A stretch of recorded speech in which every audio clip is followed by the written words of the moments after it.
Bendiciones, amadas hermanas. Qué bueno es el Señor que nos permite volvernos a reunir para continuar con nuestro estudio del libro de los Hechos. Hoy estudiaremos el capítulo 6. El libro de los Hechos es considerado como el manual de los apóstoles. Como nos ha venido narrando el doctor Lucas, está habiendo un gran crecimiento en esta iglesia primitiva. Es decir, se están sumando una gran cantidad de creyentes, como lo vimos en el capítulo 2, que se sumaron más de 2,000 personas. Y en el capítulo 5, por la sanidad de un cojo, vimos que 5,000 personas más se añadieron. Pero, aquí viene el pero, el crecimiento también trae problemas. Y eso es lo que vamos a ver en el capítulo número 6.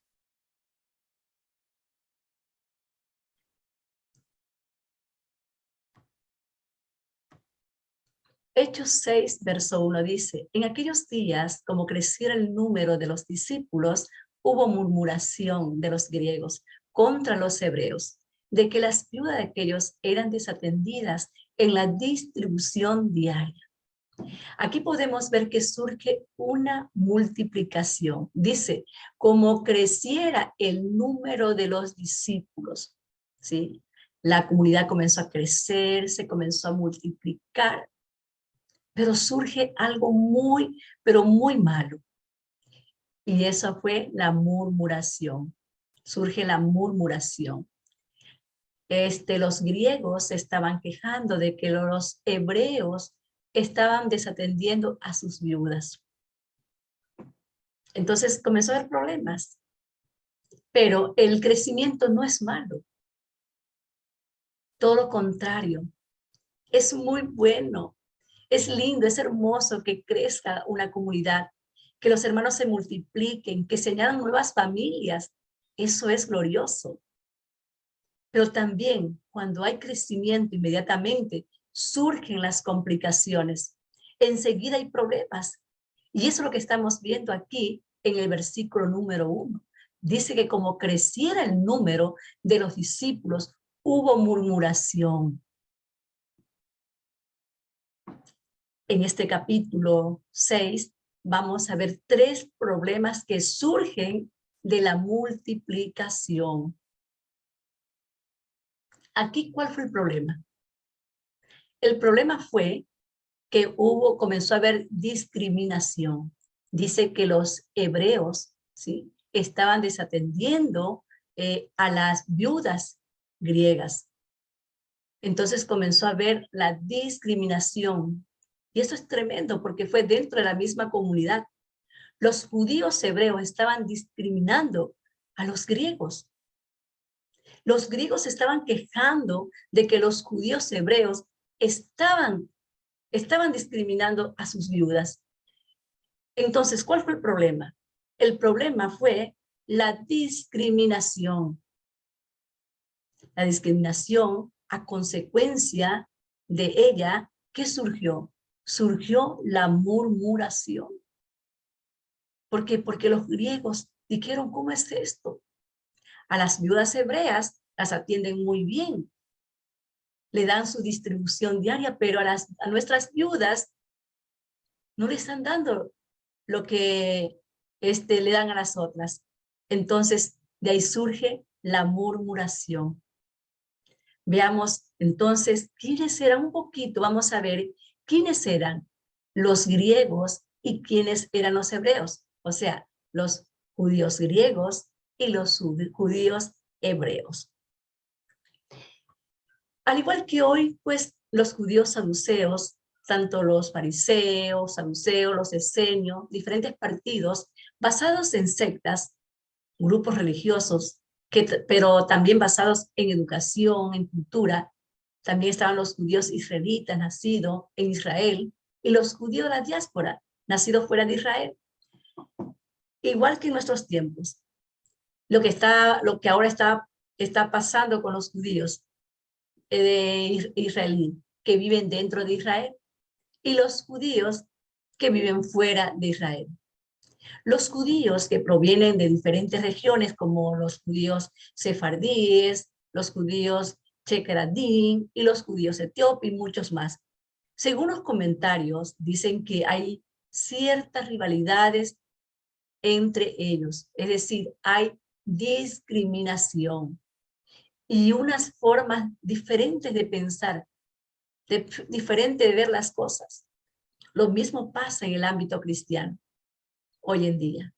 Hay rivalidades, hay mucha división entre los creyentes de Yeshua, con sus diferentes puntos de vista. Cada denominación cree tener la verdad. Y lo más terrible es que todas estas cosas surgen es justamente en el campo cristiano. Unos se sienten superiores según su perspectiva y creen estar más cerca de Dios, ser más santos, más puros. Y miran por debajo de sus hombros al resto, pensando que están perdidos, perdidos en cuanto al conocimiento de Dios, mirándolos con ojos altivos de discriminación y superioridad. Esto es terrible. Que Dios nos libre de andar murmurando, de andar discriminando a los hermanos de otras denominaciones, porque no conocen las raíces hebreas, porque no guardan Shabbat, porque no guardan las fiestas solemnes.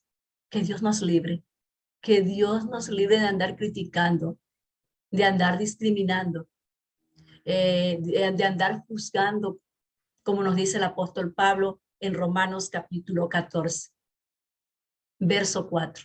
¿Tú quién eres que juzgas al criado ajeno? Para su propio Señor está en pie o cae, pero está firme, porque poderoso es el Señor para hacerle estar firme. Entonces, ¿cuál sería la clave para romper con este individualismo? ¿Con la discriminación? Bueno, las formas para romper con esta discriminación es Yeshua en la cruz.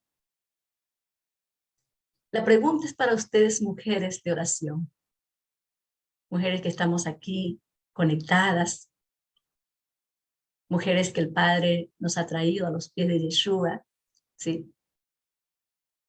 Esta es la pregunta. ¿Quiénes eran las que estaban o quiénes eran los que estaban al pie de la cruz cuando Yeshua fue crucificado? ¿No fueron las mujeres?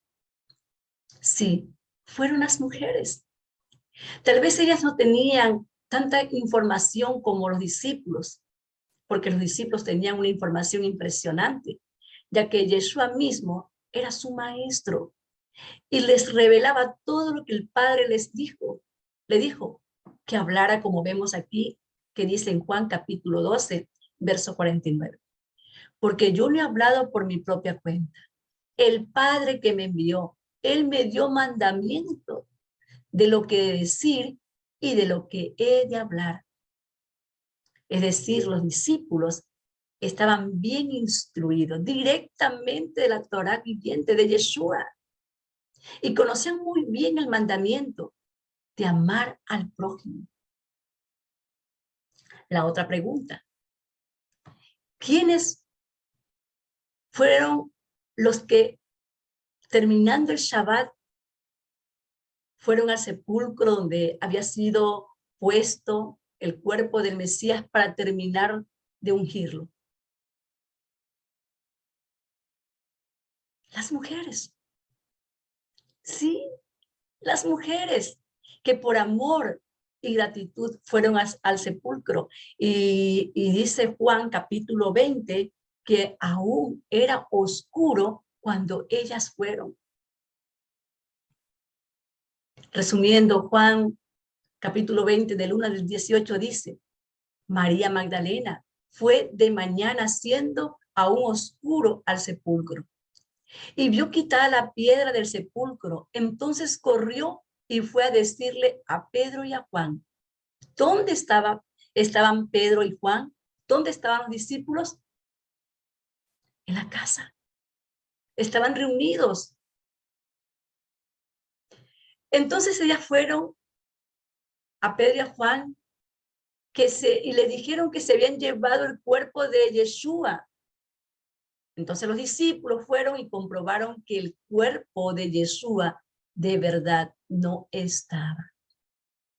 Dice que Pedro vio que los lienzos estaban bien dobladitos al lado de la cabecera y otra parte al lado por los pies.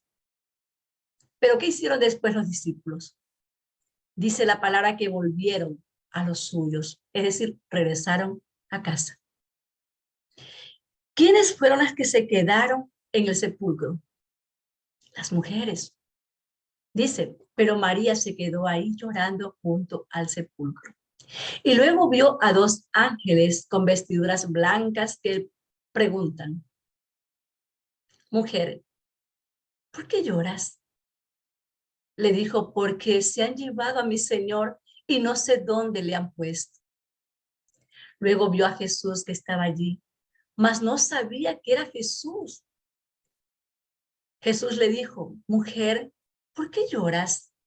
¿A quién buscas? Ella, pensando que era el hortelano, le dijo, Señor, si tú lo has llevado, dime dónde lo has puesto y yo lo llevaré. Yo creo que estas palabras que salieron del corazón de María Magdalena quebraron el corazón de Jesús a tal punto que se dio a conocer inmediatamente. Dice, continúa diciendo, le dijo Yeshua, María. Volviéndose ella, le dijo, maestro. Jesús le dijo, no me toques, porque aún no he subido a mi Padre. Mas ve a mis hermanos y diles, subo a mi Padre y a vuestro Padre y a mi Dios y a vuestro Dios. Qué glorioso, qué maravilloso. Que Yeshua honre el servicio de las mujeres, haciendo de ellas las primeras misioneras. Les dice, mas ve a mis hermanos, vayan y dile, subo a mi Padre y a vuestro Padre, a mi Dios y a vuestro Dios. Entonces vemos aquí a las mujeres integradas en el ministerio. Fueron las primeras que estuvieron en la cruz. Las mujeres estaban de pie hasta lo último. Fueron las mujeres las que vieron por primera vez a Yeshua resucitado. Y fueron ellas las que recibieron el encargo de ir y decirle a los discípulos, esto me dijo el Señor, como vemos en el verso 18 que dice, fue entonces María Magdalena para dar a los discípulos las nuevas de que había visto al Señor y que Él le había dicho estas cosas. Ve a mis hermanos y diles, subo a mi Padre y a vuestro Padre y a mi Dios y a vuestro Dios. Como vemos, las mujeres siempre tienen la disponibilidad para hacer todo cuanto se presente. Aunque estén ocupadas en 1000 cosas, siempre tienen un corazón abierto al amor y a la misericordia. También me impresiona mucho el detalle que Yeshua tuvo con las mujeres. Por ejemplo, cuando los discípulos iban por el camino que conducía a Emaús, Yeshua se les acercó y les habló, pero ellos no le reconocieron. ¿Por qué? Porque sus ojos estaban vendados. Él no se dio a conocer. No así a las mujeres. En cuanto le habla a María, le habla como le había hablado antes y ella rápidamente lo reconoció. Es decir, le abrió sus ojos y por eso ella pudo verlo. Y por eso le dice ella, maestro. Aquí vemos a Yeshua que está dando a entender, ¿sí? Yeshua está dando a entender que las mujeres cumplen un rol importante, tanto en el ministerio de predicar y llevar este mensaje de amor a los que no le conocen, a las naciones. También vemos a las mujeres que son las protagonistas de sembrar desde su vientre la Torá en el corazón de sus hijos. Por ejemplo, tenemos a Ana, tenemos a Elizabeth, tenemos a Eunice, tenemos a Ruth y a muchas mujeres más. También las mujeres cumplen un rol tan importante dentro del matrimonio para levantar hombres de Dios, ya que con su amor y sabiduría rodean de protección a sus esposos y los guardan del peligro como Sara, como Séfora, como Abigail. Fueron mujeres sabias y muchas mujeres más encontramos en la Biblia. Mujeres que supieron llegar al corazón de sus esposos. ¿Con qué? Con la paciencia y con la amabilidad. Por eso vemos en Proverbios capítulo 18, verso 22, dice que el hombre que haya esposa encuentra un tesoro y recibe el favor de Dios. Entonces, como podemos ver, que la mujer está dentro del diseño de Dios para cubrir todas las necesidades de su esposo, de sus hijos, de su familia y aún de la comunidad. Como vemos, el libro de los Hechos, aparte de ser un libro histórico, aparte de ser un libro de manual para líderes, también es un libro que fortalece el trabajo misionero de las mujeres, como lo iremos viendo más adelante. Por ejemplo, en el capítulo 9, verso 36, ahí nos hablan de una mujer que era creyente y que se llamaba Dorca, o sea, Tabita, que traducido significa Dorca. Y también veremos en el capítulo 18 a otra mujer, ¿sí? Una mujer tremenda, una misionera, Priscila. Entonces, volviendo a los discípulos que iban camino a Emaús, dice que cuando estaban cenando, que sus ojos les fueron abiertos y se dieron cuenta de que habían estado viajando nada menos que con el Mesías, con el Salvador.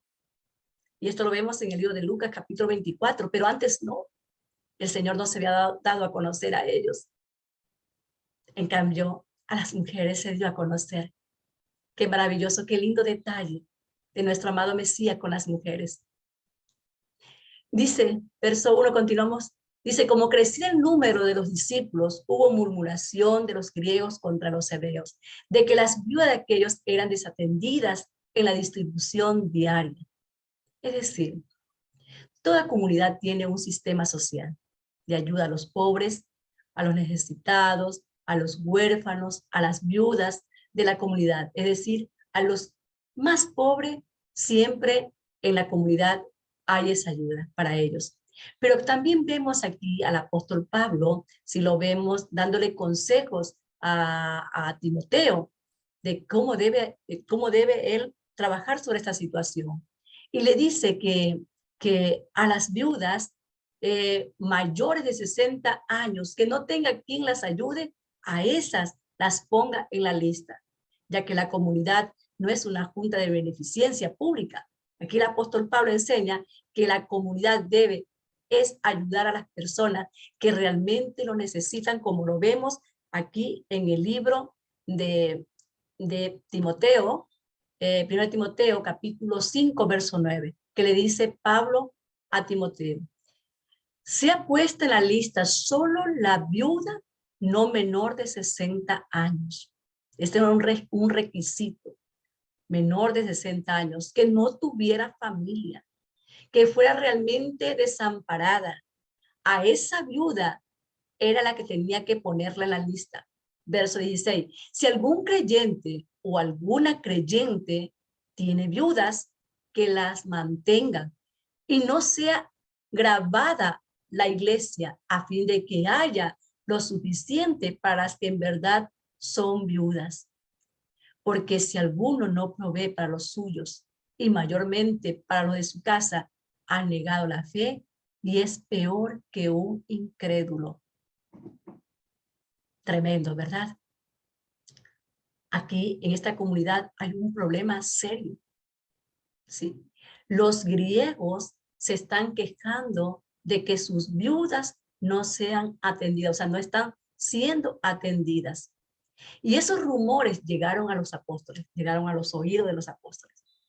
Y le dicen que los griegos están enojados, que se están quejando, que están reclamando que a sus viudas no le están dando la ayuda diaria. Entonces, el primer peligro que vimos aquí fue la discriminación. Y la discriminación provocó la queja. Comenzaron a quejarse los unos a los otros. Como resultado de esto, surgió la murmuración. Entonces, el primer peligro, discriminación. ¿Por qué? Fue la discriminación porque comenzaron a hacer diferencia del uno al otro. El segundo problema fue la murmuración. Y esa murmuración fue dirigida directamente ¿a quién? A los líderes. Recordemos, por ejemplo, que en los tiempos de Moisés, las murmuraciones, ¿a quiénes eran dirigidas? Sí, a los líderes. Las quejas iban directamente a Moisés y a Aarón. Por eso van directamente a los líderes. ¿Para qué? Para que los líderes le resuelvan el problema. Este es el segundo riesgo de una comunidad, la murmuración. Como obrera del Señor, tuve que enfrentar muchas de estas situaciones, que llegó el momento en que me hice cargo de todo.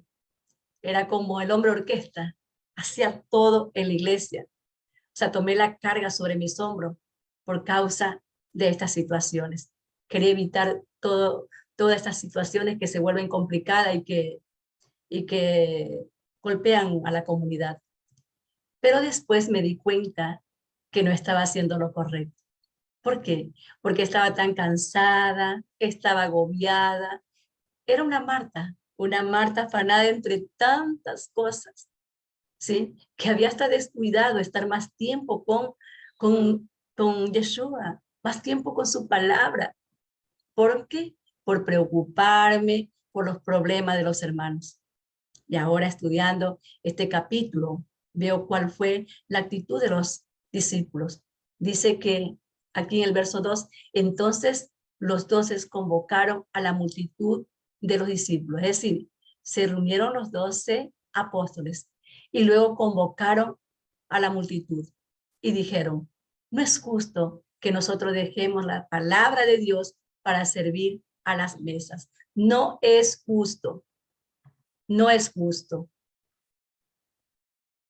Aquí vemos la forma cómo tratar un asunto, un problema de comunidad bíblicamente. El libro de los Hechos es un manual de verdad para todos los obreros que son llamados para predicar esta palabra, para levantar comunidades. En los tiempos de Moisés, y esto es impresionante porque yo recordaba, ¿verdad? Y leyendo ahí el libro de Moisés, o sea, leyendo Éxodo, leyendo Deuteronomio, vemos a Moisés en la presencia del Señor, ¿sí? ¿Qué estaba haciendo Moisés en la presencia del Señor? Recibiendo la instrucción diaria, recibiendo la instrucción de vida para llevarla al pueblo. Moisés no se dedicó a servir a las mesas. Moisés, Aarón se dedicaron fue a llevar la palabra. ¿Sí? Moisés estaba siempre bajo la nube con Dios en su presencia, buscándole. ¿Por qué, hermanos? ¿Por qué, hermanas? Porque hacer un estudio no es fácil. Un estudio lleva mucho tiempo. Necesita dedicación, estar en la presencia del Señor, hablarle, pedirle que le dé dirección, que le dé la palabra. Sí, no es fácil. No es fácil preparar un estudio. Y esto me lleva al Salmo 1, donde vemos al rey David. Dice que él se estaba deleitando en la ley del Señor. O sea, la palabra del Señor era su deleite. Estar en su presencia era su deleite. Y ahí lo vemos nosotros también en el Salmo 27, verso 4, cuando dice, una cosa he demandado del Señor y esta buscaré. Una cosa he demandado del Señor y esta buscaré. ¿Qué era lo que estaba buscando David del Señor? Estar en su presencia. Todos los días de mi vida para contemplar tu hermosura y para inquirir en tu santo templo. Esto era lo que David buscaba. ¿Sí? Él buscaba estar en la presencia del Señor todos los días de su vida. Una cosa, una sola cosa he demandado del Señor. Una sola cosa. Estar en la presencia del Señor. Para inquirir, para estar estudiando su palabra, para conocerle más. Porque es a través de su palabra que le podemos conocer. Es a través de su palabra que podemos intimidar con él. Estudiando su palabra, porque es su palabra que nos habla y nos quebranta el corazón. Es su palabra que nos instruye, nos hace más sabias, nos hace mujeres misericordiosas, porque su presencia, su espíritu nos da esos dones, los dones del amor, de la paciencia, de la misericordia. ¿Por qué? Porque lo estamos estudiando y como le estamos estudiando y el Señor dice que el que esté falto de sabiduría, pídasela a Dios, que Dios se la dará, comenzamos a pedirle, Señor, hazme una mujer misericordiosa. Señor, hazme una mujer llena de amor. Señor, Padre amado, provoca en mí, Señor, el que yo sea paciente, el que sea dulce y no estar como Marta, afanada. Marta estaba afanada y eso fue lo que el Señor le dijo a Marta. Marta, afanada entre tantas cosas, pero una sola cosa es necesaria, una sola cosa. Y le dijo, tu hermana María ha escogido la mejor parte, la cual nunca le será quitada. Porque todo lo que hacemos aquí en la tierra, o sea, no es malo que trabajemos, no es malo que hagamos la obra, no es malo que nos movamos, que ayudemos a las personas que lleguen, que las atendamos. No es malo. O sea, el trabajo de Marta no era malo. Lo malo es dejar al Señor para segundo lugar. Eso es lo malo. Al Señor tenemos que darle el primer lugar. Sentarnos con Él un tiempo, hablar con Él, llorar con Él, recibir ese abrazo que da papá, sí que es muy tierno, muy cariñoso, que nos da fuerza para avanzar, que nos da sabiduría para tomar decisiones. Es necesario estar más tiempo con el Señor. Y el Señor le dice a Marta, tu hermana María escogió la mejor parte, la cual nunca le será quitada. Una sola cosa. Y lo que el Señor te encarga, eso debes hacerlo con excelencia. Una sola cosa. El Señor nos da dones, pero ese don que te lo da, que te da el Señor que, tienes que ponerlo a trabajar como para el Señor y que sea de excelencia. Es decir, tenemos que enfocarnos en el don que el Señor nos ha dado. No tomar todos los trabajos dentro de la obra, de hacer todas las cosas. Como decían antes la mujer orquesta. No, porque no vamos a desarrollarnos y vamos a terminar cansadas, agobiadas. Porque eso fue lo que me pasó a mí. Pero después que entendí, fui poniendo ya las cosas en su lugar y luego comencé a tener descanso y tenía más tiempo para ya estar con el Señor. Y eso lo vamos a ver aquí en el libro de Romanos.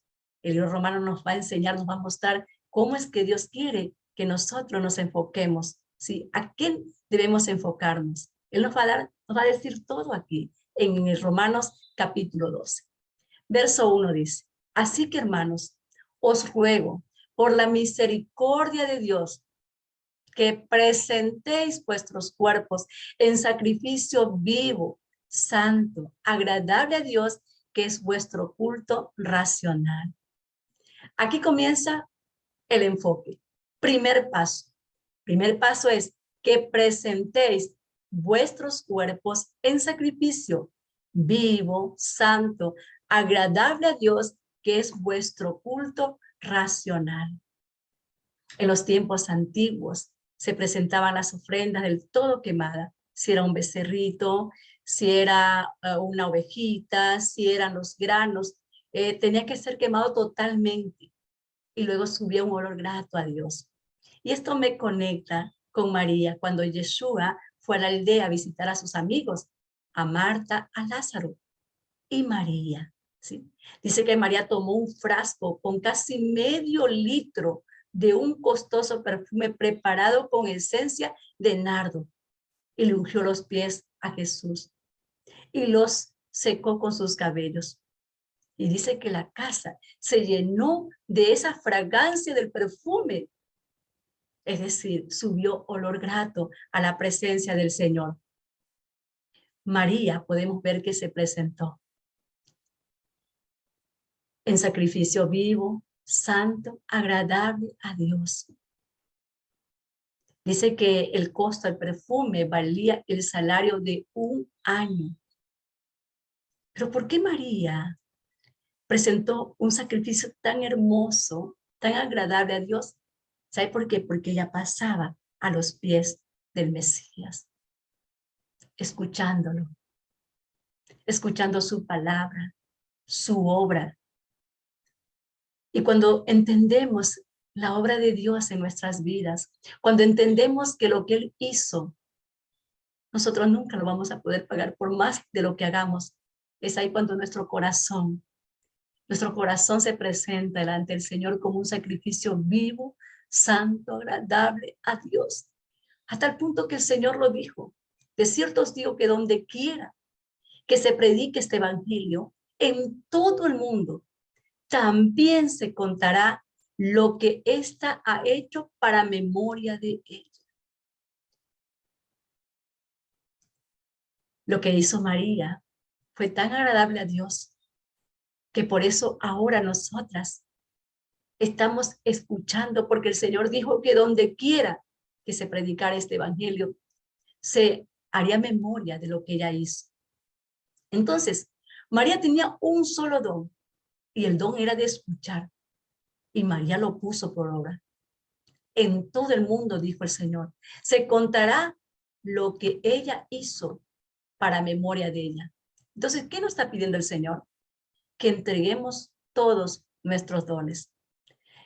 Todo lo que sabemos, tenemos que entregárselo al Señor. ¿Sí? ¿Cuáles serán todos esos dones? Porque de repente usted va a decir, bueno, yo no sé cuál es el don que yo tengo. Que no, todavía no he descubierto, no sé en qué el Señor me va a usar. Bueno, te digo primeramente, si me estás escuchando, escuchar es un don. Pongamos a trabajar ese don de escuchar para cuando nos presentemos delante del Señor, presentemos nuestros cuerpos en un sacrificio vivo, santo, agradable a Dios. Y continuamos viendo cuáles son los dones que el Señor pues le da a su pueblo. Dice verso 5, así nosotros, siendo muchos como un cuerpo en Cristo y todos miembros los unos de los otros, de manera que, teniendo diferentes dones según la gracia que nos es dada, si el de profecía, úsese conforme a la medida de la fe. ¿Qué es un profeta? Un profeta es aquel que predica la palabra del Señor. Ese es un profeta. O de servicio, el servir. Sirve, ¿qué es servir? Servir a las personas, servir con amor, con cariño, con voluntad. O el que enseña, en la enseñanza. ¿Qué estamos enseñando? ¿Sí? Enseñar a hacer, o enseñar de hacer ver bien, ¿sí? La palabra del Señor de una manera sencilla y práctica, estudiar la palabra del Señor, ¿sí? Estudiarla, interpretarla así sencillamente, para llevarla a los que no le conocen. El que exhorta, en la exhortación. ¿Y qué es exhortar? Exhortar es animar, alentar a las personas. Y el que hace misericordia, dice, hágalo con alegría. Hay personas que tienen el don de la misericordia, se compadecen del dolor ajeno. Lloran con los que lloran. Sienten el dolor de los que sufren como si fueran propios. Entonces, ponga a trabajar ese don. ¿Por qué? Porque el Señor a todas nos ha capacitado. Todas tenemos dones. Entonces, el don que nos ha dado el Señor, pongámoslos a trabajar y presentemos nuestro cuerpo, ¿sí? Como dice ahí en el versículo 1 de aquí de Romanos, en sacrificio vivo, santo, agradable a Dios, que es vuestro culto racional. Verso 2. Entonces los 12 convocaron a la multitud de los discípulos y dijeron, no es justo que nosotros dejemos la palabra de Dios para servir a las mesas. Como vemos, los apóstoles estaban tan enfocados en la palabra y la oración. Ellos conocían el don que tenían, ¿sí? Y se enfocaban en llevar la palabra de Dios. Dijeron, no es justo que nosotros dejemos la palabra de Dios para servir a las mesas. No es justo que nosotros dejemos de instruir al pueblo por estar ocupándonos de ayudar a las viudas, a los pobres. Así que enfoquémonos en el don que Dios nos ha dado y presentemos nuestros cuerpos como los discípulos. Si es para servir, sirvamos con alegría. Si es para, como dice aquí, para presidir, que son las personas que tienen ese don de por ejemplo, de llevar un programa, ¿sí? Y tienen toda la facilidad para hablar y para todo, háganlo con sabiduría. Eso dice el Señor, háganlo todo. O sea, todo en lo cual usted ve que usted es bueno, háganlo y presente su cuerpo al Señor como un sacrificio vivo, agradable al Señor, que es vuestro culto racional. Verso 3. Buscad pues, hermanos, de entre vosotros a 7 varones de buen testimonio. ¿Por qué? Porque nosotros vamos a seguir predicando la palabra. Y las personas que ustedes están buscando, dice, sean llenos del Espíritu Santo y de sabiduría, a quienes encarguemos de este trabajo. Aquí hay algo que debemos nosotros enfocarnos, en lo que es la decisión de los discípulos. Ellos dijeron, busquen personas que sean de buen testimonio, personas que estén llenos del Espíritu Santo y de sabiduría, no cualquier persona. Es decir, cuando Dios te dé a ti, te dé un lugar de liderazgo, recordemos que no podemos poner a cualquier persona. Por ejemplo, poner a una persona inmadura sería terrible, sino que a las personas que se ponen al frente como líderes tienen que ser primeramente de buen testimonio. Segundo, lleno del Espíritu de Dios. Y tercero, que tengan sabiduría. A quienes encarguemos de este trabajo y nosotros persistiremos en la oración y en el ministerio de la palabra. Nosotros seguiremos predicando la palabra. Nosotros la seguiremos llevando la palabra. Y aquí estos varones sabios, estos varones llenos de Dios, llenos de sabiduría, que se encarguen de ese trabajo. Qué maravilloso, ¿verdad? Qué maravillosa instrucción. Verso 5. Agradó la propuesta toda a la multitud. Y eligieron a quienes, a Esteban, varón lleno de fe y del Espíritu Santo, a Felipe, a Procoro, a Nicanor, a Timón, a Permenas y a Nicolás, prosélitos. Prosélitos significan que tenían Torá en su corazón, de Antioquía, a los cuales presentaron ante los apóstoles, quienes orando le impusieron las manos. Mire, aquí viene otra característica para los líderes que tienen que formar nuevos líderes. Dice que primeramente, ¿a quiénes buscaron? A hombres de buen testimonio. Segundo, que estuvieran llenos del Espíritu Santo y de sabiduría. Y eligieron a hombres, dicen que Esteban era un varón lleno de fe y del Espíritu Santo. Eligieron a Felipe, a Prócoro, eligieron a Nicanor, a Timón, a Parmeneas, a Nicolás, porque ellos eran prosélitos, eran gentes, eran hombres que tenían el conocimiento de Dios en sus corazones y lo ponían por obra. Entonces ya una vez que tuvieron estos hombres, estos siervos del Señor, dice que los presentaron delante de los apóstoles. Entonces ellos oraron por estos nuevos líderes y luego impusieron las manos. Esto es muy importante que nosotras entendamos, amadas hermanas, que no debemos poner manos a la ligera. No, imponer manos a la ligera es un gran error. Tenemos que hacerlo con la sabiduría que nos enseñan aquí los apóstoles. Y entonces, ¿cuál fue el fruto de esta sabia decisión? Bueno, esto lo vemos en el versículo 7, dice, y crecía la palabra del Señor, y el número de discípulos se multiplicaba grandemente en Jerusalén. También muchos de los sacerdotes obedecían a la fe. ¿Quiénes eran los sacerdotes? Los sacerdotes son gentes bien instruidas. Pero ¿qué pasa? Como los apóstoles estaban sumergidos, estaban deleitándose en la ley del Señor, ellos iban con palabra, iban con la Torá en sus corazones a predicarle a los sacerdotes y ellos obedecían a la fe.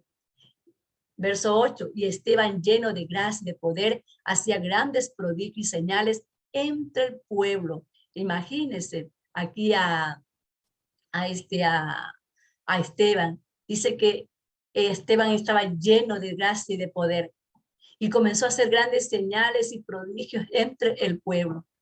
Entonces, aquí ya viene cuando se levanta Satanás, así en contra de la obra del Señor. Dice, entonces se levantaron unos de la sinagoga llamados de los libertos y de los de Cirene, de Alejandría y de Cilicia y de Asia, disputando con Esteban. Pero no podían resistir la sabiduría y al espíritu con que hablaba. Entonces, ¿qué hicieron? Sobornaron a unos para que dijese que le había oído hablar palabra blasfema contra Moisés y contra Dios. No podía resistir la sabiduría de Esteban. Entonces, como no pudieron resistir, sobornaron a unos hombres por ahí, le dijeron que le dijeran que hablaban palabras blasfemas contra Moisés y contra Dios. Entonces aquí tenemos a Esteban como ejemplo de humildad. A pesar de que era un hombre lleno de la sabiduría de Dios, era un hombre lleno de la palabra de Dios, no le importó servir a las mesas. Como hubiese dicho otro, bueno, yo quiero predicar, yo quiero llevar este mensaje porque yo tengo el conocimiento. Hay muchos que quieren empezar de arriba y no de abajo. O sea, se niegan a lavar los baños, se niegan a barrer, a servir, a cocinar. Les comento que a mí me encantaba la cocina. Cocinarle a los niños, a los hermanos, para mí era un deleite. Yo siempre lo hice con mucho amor. ¿Por qué? Porque servir al Señor es lo más lindo. Limpiar la casa del Señor es lo más hermoso.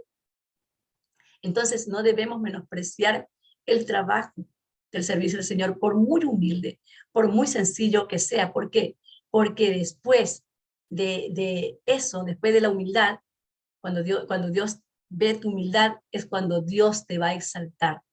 Cualquiera que sea el llamado, ¿sí? Debemos empezar con gozo, cualquiera que sea. Empezar con gozo, ¿por qué? Porque de ahí vienen las cosas grandes. El Señor nos muestra que si en lo poco le somos fiel, en lo mucho nos va a poner. Y justamente eso es lo que está pasando con Esteban. Esteban comenzó a servir, ¿sí? Pero ahora lo vemos ¿dónde? Lo vemos predicándole a los sacerdotes, predicando a las gentes con gran sabiduría. No podían ellos resistirlo, porque la sabiduría y el espíritu con que les hablaba era tremendo. Entonces comenzaron a sobornar. Dice que entonces sobornaron a unos para que dijesen que le habían oído hablar palabra blasfema contra Moisés. Aquí empieza el malentendido de que los primeros discípulos de Yeshua enseñaban contra Moisés. Vemos en el verso 2 y 13 que dice, y 14, y soliviantaron al pueblo y a los ancianos y a los escribas, y arremetiendo le arrebataron y le trajeron al concilio. Y pusieron testigos falsos que decían, este hombre no cesa de hablar palabra blasfema contra este lugar santo y contra la ley. En estas acusaciones hay parte de verdad y parte de mentira. Efectivamente, Yeshua dijo que el templo sería destruido, pero no que él lo iba a destruir, ¿sí? No lo iba a destruir. Efectivamente, los discípulos comenzaron a enseñar también en contra de la ley, pero no de la ley escrita. Ellos vinieron a enseñar, fue contra la ley oral. Eso fue que los discípulos hicieron, ¿sí? Ir contra la ley oral, porque la ley oral se iba en contra de la ley escrita.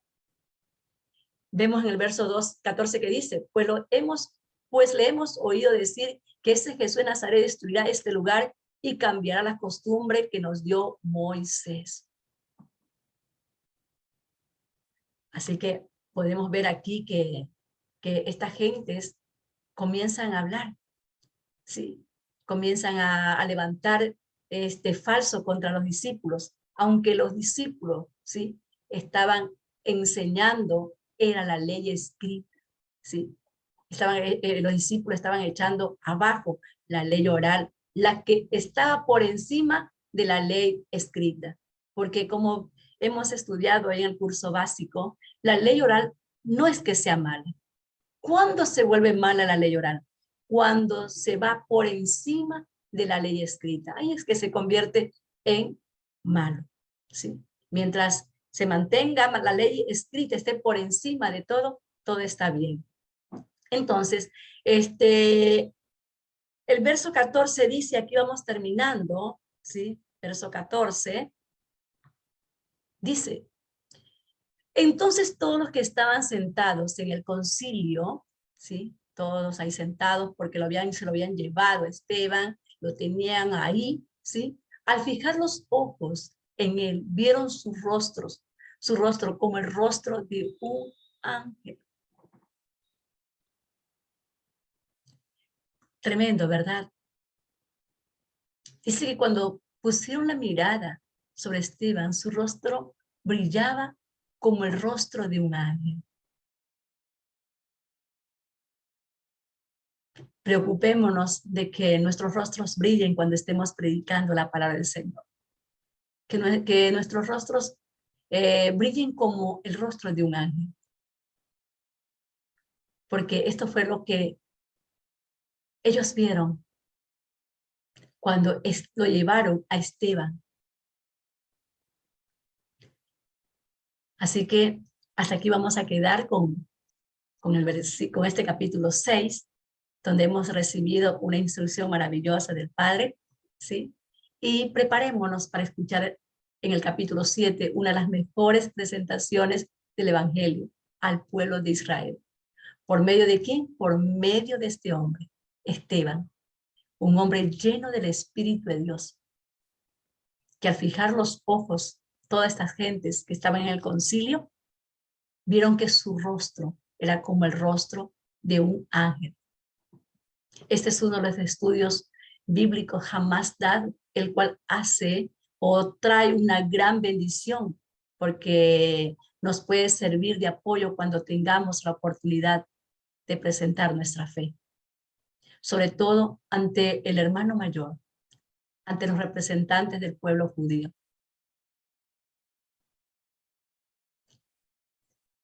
Preparémonos, que estudiemos este libro de los Hechos. De verdad que este libro de los Hechos es de gran bendición. Ha sido de gran bendición hasta aquí para nosotros y seguirá siendo. Esta es una muy buena manera de recordarles toda la historia del pueblo de Israel. O sea, estudiando a Esteban, el discurso que da Esteban, cómo habla las escrituras, es maravilloso, ¿sí? Y bueno, que esa misma sabiduría que Dios le dio a Esteban, también nos dé a cada una de nosotras, recordando que nosotras las mujeres también tenemos el legado de compartir la palabra de Dios. Continuamos con el capítulo 7 del libro de Hechos.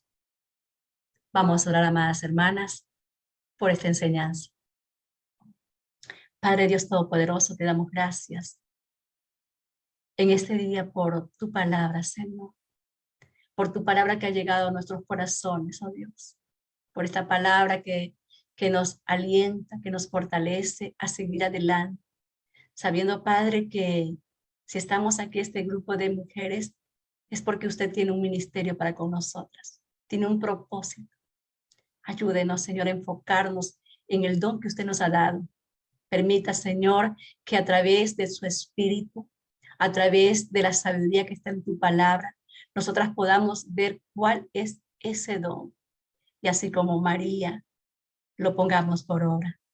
Glorifica, Padre, tu grande nombre en cada una de nosotras. Manifiéstate, Señor, conforme sea tu voluntad en nuestros corazones. Obra, Señor, conforme sean tus misericordias, para darnos esa fuerza, esa sabiduría que tuvieron estas grandes mujeres que relata la Biblia. Señor, queremos aprender más de ti. Padre, ayúdanos, enséñanos. Padre, fortalécenos y danos ese coraje y esa valentía para levantarnos así como estas mujeres fueron al sepulcro de madrugada a orar, de madrugada a interceder por nuestras familias, de madrugada a orar, interceder por los perdidos, por los que no te conocen, de madrugada a aprender de ti, de madrugada a escuchar tu voz, a escuchar la instrucción, para que de esta manera, Señor, en el día podamos darte el mejor fruto, nuestro cuerpo en sacrificio vivo, agradable a ti, que es nuestro culto racional. Padre, gracias por este tiempo, gracias por tu palabra, gracias por estas mujeres, Señor, que están aquí y por las que van a escuchar este estudio. Bendícelas, guárdalas en tu nombre y llénalas de tu Santo Espíritu. En el nombre de Jesús y por